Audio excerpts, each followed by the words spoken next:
ভাইরে, এত কাম করতে করতে জানটা ভাড়া যাচ্ছে।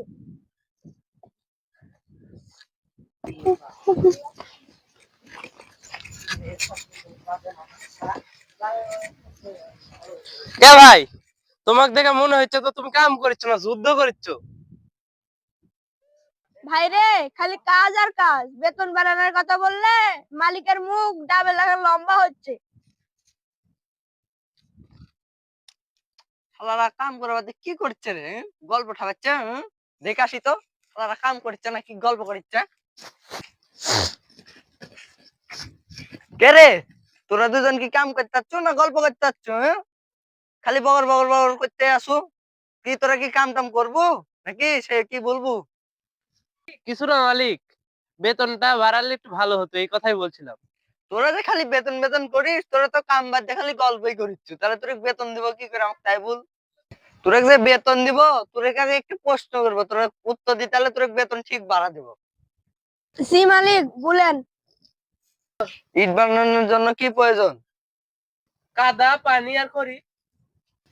আচ্ছা ভালোই তো, তুই কাদা কেটা বানায়? প্রকৃতি। তুই খড়ি কে বানায়? গাছপালা।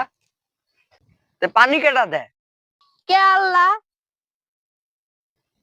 কে? সবই যদি আল্লাহ দেয় তাহলে আমি বেতন বাড়াতে যাবো কিসে? আমার কি টাকা থুতি লাগিছে নাকি যে আমি বেতন বাড়াবো?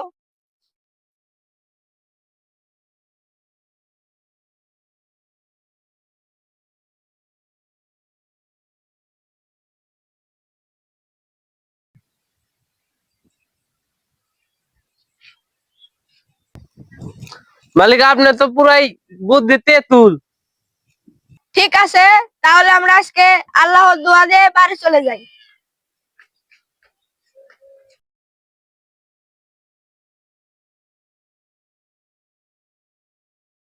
কে রে, তোরা আমার কথা শুনে সব চলে যাচ্ছু কে? কাম কি তোরা